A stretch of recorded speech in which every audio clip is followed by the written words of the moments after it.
E agora a gente vai para uma pauta super legal com ele, que sempre que está no programa é um sucesso, ele é uma simpatia. Estou falando do gastroenterologista, Dr. Marcos Belotto. Bem-vindo.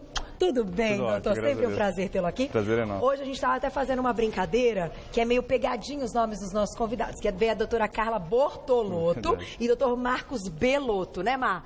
E eu, meu diretor e a produção, a gente confundiu. Eu quase chamei o sobrenome dela no dele e o dele no dela. Mas graças a Deus eu estou lendo aqui bonitinho, falei tudo certo.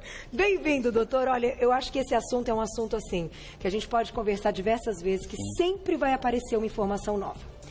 Constipação intestinal.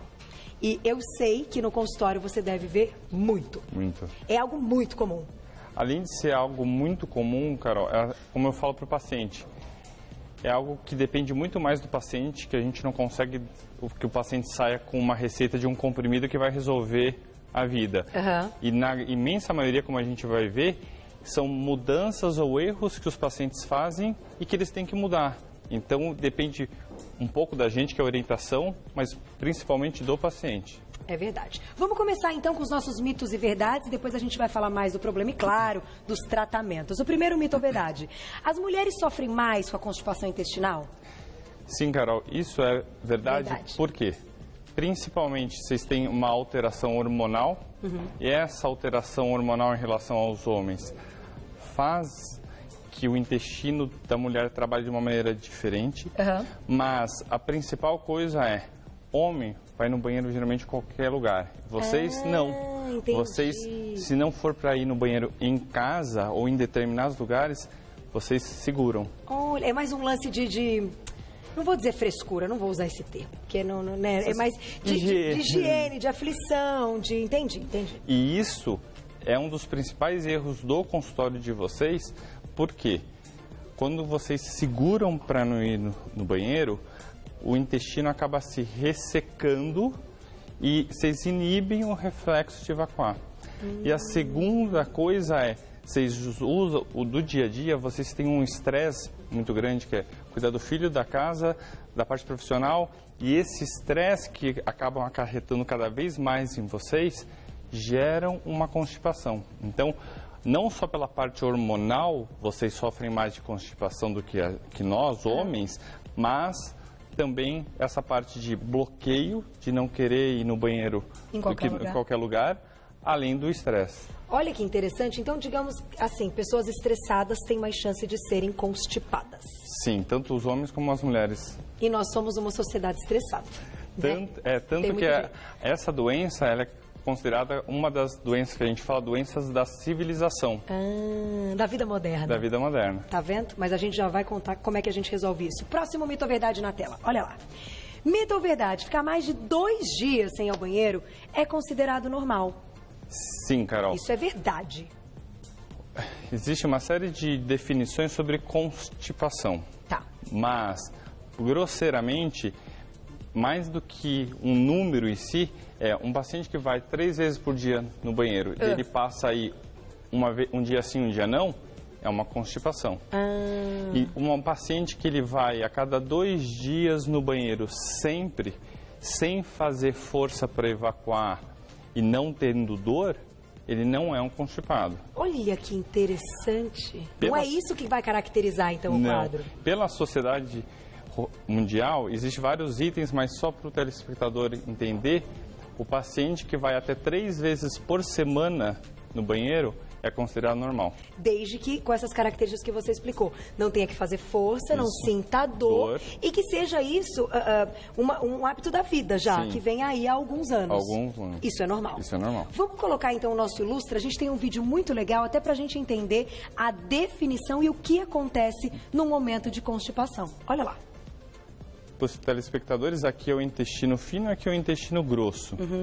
O que acontece? As fezes, elas entram aqui nesse intestino e ao longo do intestino ocorre o quê? Uma absorção de nutrientes e água. Tanto é que ela muda de cor. Aqui ela é verde e ao longo do trajeto do intestino que ela vai mudando o tamanho e a cor. Que interessante, não tinha a menor ideia disso. E por aqui a gente pode ver, conforme a gente está vendo no nosso filme, que a falta de água, como a gente vai falar, age diretamente na formação do bolo fecal. Tá. Então, se a gente for ver aqui, quando a gente bebe pouca água, fica em bolinhas. E isso que gera uma da parte da constipação. Da pessoa não conseguir, então, evacuar. Mas até a pessoa, então, que consegue, que tem ali um sofrimento momentâneo, como você citou, dores abdominais, etc., mas que consegue. O fato das fezes serem apresentadas em bolinhas pode já demonstrar que ela está sendo constipada? Está no momento? Sim. Tanto que... Nossa, eu não tinha a menor ideia disso. Isso sim, e como a gente vai falar mais pra frente, a gente sempre brinca que as fezes que são mergulhadoras, elas são fezes mais pesadas, pobre em fibra. As fezes que ficam sobrenadantes são que tenham mais fibras e geralmente as bolinhas que a gente fala, que é muito comum em mulher, são em pacientes mais constipados. Por quê? Vocês prendem para não ir no banheiro, com isso ocorre uma absorção de água e as fezes vão se formando em bolinhas. Gente, eu falei pra vocês que às vezes a gente olha e fala do assunto, mas eu já ouvi isso, Carol, já comentamos isso. Não, sempre tem informação nova, é um negócio impressionante na medicina, é assim e eu fico super feliz. Eu vou deixar aqui o próximo mito ou verdade, vamos colocar? Olha esse, hein? Isso é mito ou é verdade? O pouco consumo de água provoca constipação. É verdade, Carol, e no consultório é sempre assim. Quando você bebe água? Bebo. Quanto você bebe por dia? Daí todo mundo fica pensando, e eu sempre falo de lição de casa. Vocês façam, computam em casa quanto você bebe, traz na listinha. E todo paciente que vai ver, ele acha que bebe muito mais água do que realmente bebe. E é essencial pelo menos 1,5 litro de água por dia. E quando a gente se depara de fazer os cálculos, a gente vê que a gente bebe muito menos. Olha só que perigo. Então, como a gente estava falando no começo do programa, essas pequenas mudanças que dão... É difícil para o paciente reestabelecer, não segurar a vontade de ir no banheiro, beber bastante água. Então, essas pequenas mudanças que geram a constipação ou não. A gente vai mostrar aqui uma experiência, né? Eu quero muito fazer isso agora, mas sabe que eu tenho uma dúvida? E que eu acho que as pessoas têm também, que eu queria falar daqui a pouquinho, o Marco ia colocar até uma perguntinha do público, que é a respeito do quanto a constipação ou a síndrome do intestino irritável, que a gente pode citar também, que uma coisa é inversa à outra, né?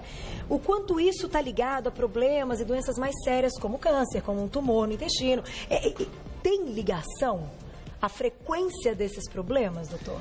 São duas coisas distintas que muitas vezes o paciente idoso, ele é tratado só como, porque ele tem idade, então ele fica mais constipado, e na realidade é um dos primeiros sinais do aparecimento do câncer de cólon. Então, a constipação, ela tem seus tratamentos, porém, você sempre deve excluir que tem outras doenças graves. Entendi. Como um tumor e muitas vezes, como você perguntou, síndrome do intestino irritável. Ela alterna, é um dos sinais do paciente. Entendi. Ter constipação ou não. Agora, isso é importante conversar com o médico, eu só quis citar, então, até para que as pessoas procurem e entendam, né? Não está querendo dizer se vai ter constipação, então vai ter a doença, não. Mas que já é um alerta, vamos tentar cuidar do problema. Que experiência é essa que você quer mostrar pra gente hoje, doutor? Peguei emprestado o brinquedinho da minha filha Pig. Ai, a Peppa! Gente, que loucura, como eles amam essa Peppa, pelo amor. Por quê? Quando a gente pôs na água, era bem pequenininho. E logo que começou agora o programa, ela está inchando. O que isso quer dizer? É como e o porquê que é importante a fibra intestinal. Quando a gente briga, fala de comer fibras, a fibra, quando entra no nosso organismo, absorve, puxa a água para dentro, igual a Peppa. E daí ela vai aumentando o bolo fecal. Que é positivo aumentar o bolo fecal. Distende o intestino, que é bom, e lubrifica, puxa água para as fezes. Por isso que a gente sempre fala que é essencial comer as fibras. E as fibras funcionam dessa maneira. Quando a gente pôs aqui na água, era bem pequenininho e agora ela foi aumentando. Ficou gordinho. Olha, que legal, gostei. Gostei tá vendo? A gente sempre encontra aí nos brinquedos das crianças também formas de demonstrar outras coisas. Vamos colocar uma perguntinha do público, né, Mar? Tem várias. Vamos colocar uma na tela, então? Olha lá. Quem escreveu pra gente? Mariana, um beijo pra você. Quais alimentos que mais influenciam, então, na constipação? Então, vamos dar uma lista, top 10 aí, top 10, dos que são mais problemáticos. Os que são mais problemáticos são os carboidratos brancos. Vixe, é problemático em tudo, né, doutor? É o que a gente come todo dia. O arroz branco, o pão branco, batata. Então, todos os carboidratos brancos de fast foods que todo mundo come, passa às vezes o dia comendo só isso porque não tem tempo de sentar para fazer uma alimentação saudável, associado à carne vermelha. A carne vermelha também, ela é uma carne pobre, que praticamente não existe fibras, é básico só de proteínas. Mas o grande vilão mesmo da vida moderna, da civilização, é o quê? Carboidratos brancos, produtos refinados. Tá. O fato de serem industrializados com mais conservantes podem também influenciar? Com certeza.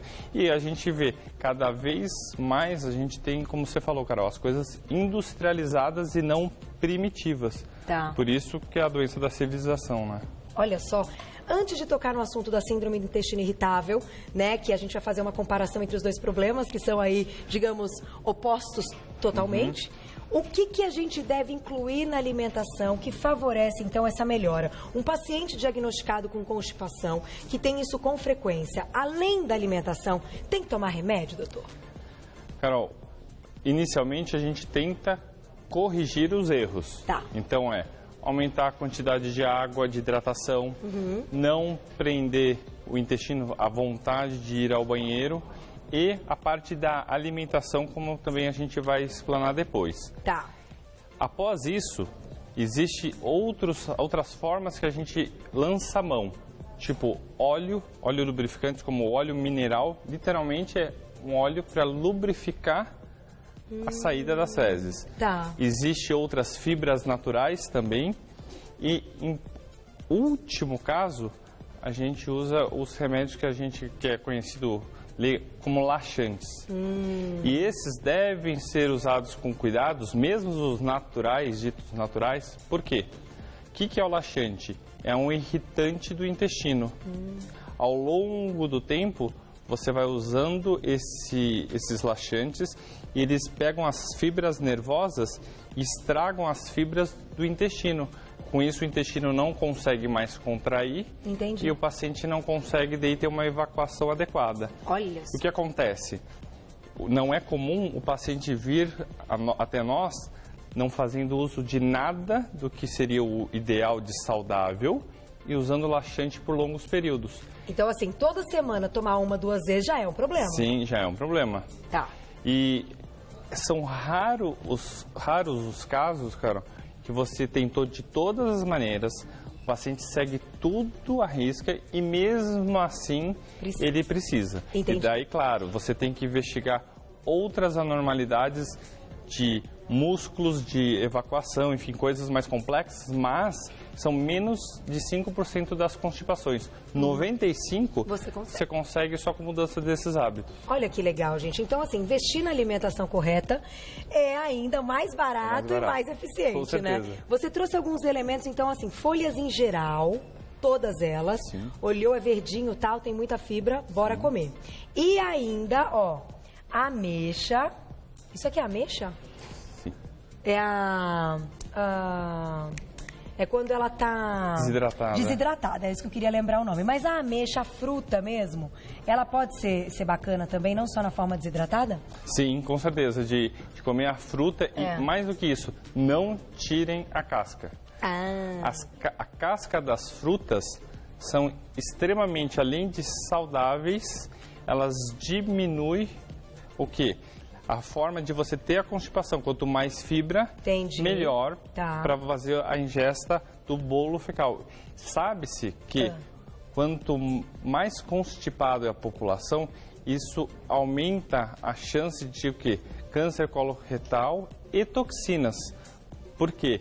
Quando os pacientes que têm o hábito saudável de comer verduras, frutas e fibras, eles têm um reflexo intestinal mais rápido e com isso eliminam as toxinas presentes no nosso dia a dia. Entendi. Quem já não tem, elimina menos.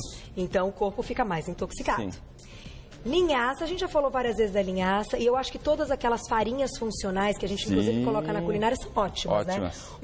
O mamãozinho básico, mamãozinho, sensacional também, tudo de bom, docinho, gostoso e tal, e que também melhora mesmo. Então todo mundo tem o hábito de comer o mamão de manhã, é legal, é bem-vindo. Bem-vindo. Agora, minha pergunta é a seguinte: uma pessoa que mantém um padrão de alimentação, que come lá a sua saladinha todos os dias, mas que come o bifinho, que vai comer o arroz e feijão, que às vezes o arroz pode ser branco, às vezes o arroz pode ser integral, mas que mantém isso como rotina, pratica atividade física. Isso já é considerado uma prevenção? Carol, para a imensa maioria, sim, é uma prevenção.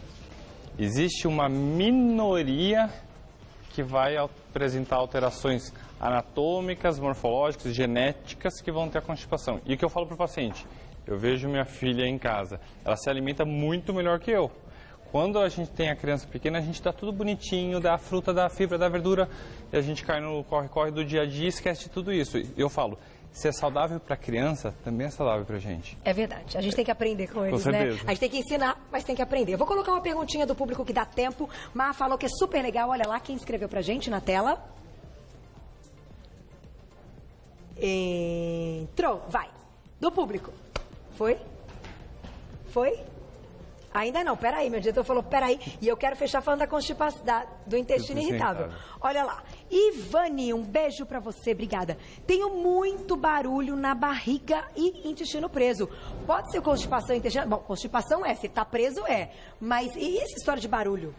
Sim, o que a gente sempre brinca que a mulher, porque a maioria das vezes são mulheres, ficam enfesadas. Porque além da constipação do intestino preso, gera cólica, dores, abdominais, inchaço na barriga, de chegar e falar assim, doutora, minha calça não está fechando, eu estou inchada. Olha isso. E por quê? Acaba fazendo barulhos, como a própria telespectadora falou. Então, um dos sintomas que o paciente tem são diversos, desde dor para evacuar até mal-estar, cólicas, sentir a barriga fazer muito barulho e que acaba alterando o humor de qualquer uma. E é constipação, sim. Sim. Tem que procurar um gastro, gente. Tem que procurar ajuda. E, ó, a alimentação tá toda aqui. Eu quero fechar... Quanto tempo a gente tem, Mar?